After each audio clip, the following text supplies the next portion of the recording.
राधे कृष्ण दोस्तों, आज के वीडियो में आप देवशयनी एकादशी की व्रत कथा सुनेंगे। आषाढ़ मास के शुक्ल पक्ष की एकादशी को देवशयनी एकादशी कहा जाता है। इसी दिन से चातुर्मास का आरंभ होता है। इसी दिन से भगवान श्री हरि क्षीर सागर में शयन करते हैं और फिर 4 माह बाद उन्हें जगाया जाता है। भगवान विष्णु के जागने की तिथि को देवोत्थान एकादशी कहा जाता है। भगवान श्री हरि के शयन काल को ही चातुर्मास कहा जाता है। इन 4 मास में पृथ्वी पर सभी शुभ कार्य बंद हो जाते हैं, जैसे शादी, विवाह, मुंडन, गृह प्रवेश आदि। इन 4 महीनों में सृष्टि के संचालन का कार्य भगवान शिव जी संभालते हैं। देवशयनी एकादशी की व्रत कथा शुरू करते हैं। धर्मराज युधिष्ठिर ने भगवान श्री कृष्ण से कहा कि हे केशव, आषाढ़ मास के शुक्ल पक्ष की एकादशी का नाम क्या है? इस व्रत को करने की क्या विधि है और किस देवता का पूजन किया जाता है? श्री कृष्ण कहने लगे कि हे युधिष्ठिर, जिस कथा को ब्रह्मा जी ने नारद जी से कहा था, वही कथा मैं तुमसे कहता हूँ। ध्यान लगाकर सुनो। सूर्य वंश में मानधाता नाम का एक चक्रवर्ती राजा था, जो सत्यवादी और महान प्रतापी था। वह अपनी प्रजा का पालन अपने पुत्र की भांति करता था। उसकी सारी प्रजा धन धान्य से भरपूर और सुखी थी। उसके राज्य में कभी अकाल नहीं पड़ता था। एक समय उस राजा के राज्य में 3 वर्ष तक वर्षा नहीं हुई और अकाल पड़ गया। प्रजा अन्न की कमी के कारण अत्यंत दुखी हो गई। अन्न के न होने से राज्य में यज्ञ आदि भी बंद हो गए। एक दिन प्रजा राजा के पास जाकर कहने लगी कि हे राजन, सारी प्रजा त्राही त्राही पुकार रही है, क्योंकि समस्त विश्व में सृष्टि का कारण वर्षा है। वर्षा के अभाव से अकाल पड़ गया है और अकाल से प्रजा मर रही है। इसलिए हे राजन, कोई ऐसा उपाय करो जिससे प्रजा का कष्ट दूर हो। राजा मानधाता कहने लगे कि आप लोग ठीक कह रहे हैं। वर्षा से ही अन्न उत्पन्न होता है और आप लोग वर्षा न होने से अत्यंत दुखी हो गए हैं। मैं आप लोगों के दुखों को समझता हूँ। ऐसा कहकर राजा कुछ सेना को साथ लेकर वन की तरफ चल दिया।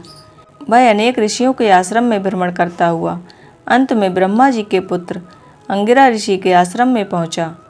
वहां राजा ने घोड़े से उतरकर अंगिरा ऋषि को प्रणाम किया। मुनि ने राजा को आशीर्वाद देकर उनसे आश्रम में आने का कारण पूछा। राजा ने हाथ जोड़कर विनीत भाव से कहा कि हे भगवान, सब प्रकार से धर्म पालन करने पर भी मेरे राज्य में अकाल पड़ गया है। इससे प्रजा अत्यंत दुखी है। राजा के पापों के प्रभाव से ही प्रजा को कष्ट होता है। ऐसा शास्त्रों में कहा गया है। जब मैं धर्म के अनुसार राज्य करता हूँ तो मेरे राज्य में अकाल कैसे पड़ गया, इसके कारण का पता मुझको भी अभी तक नहीं चल सका। इतनी बात सुनकर ऋषि कहने लगे कि हे राजन, यह सतयुग सब धर्मों में उत्तम है। इसमें धर्म के चारों चरण सम्मिलित हैं, अर्थात इस युग में धर्म की सबसे अधिक उन्नति है।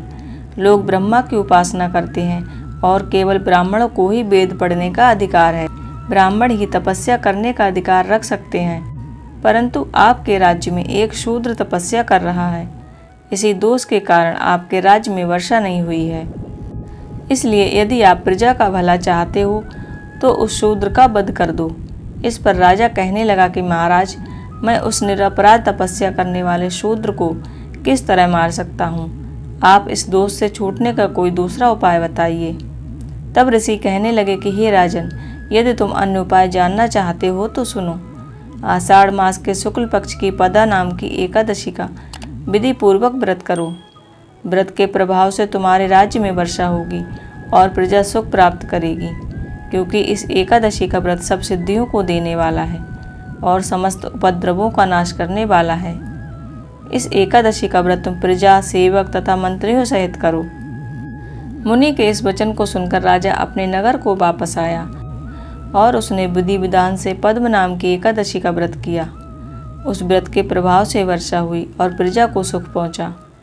अतः इस मास की एकादशी का व्रत सब मनुष्यों को करना चाहिए। यह व्रत इस लोक में भोग और परलोक में मुक्ति देने वाला है। इस कथा को पढ़ने और सुनने से मनुष्य के समस्त पाप नष्ट हो जाते हैं और भगवान नारायण की कृपा प्राप्त होती है। ओम भगवते वासुदेवाय नमः।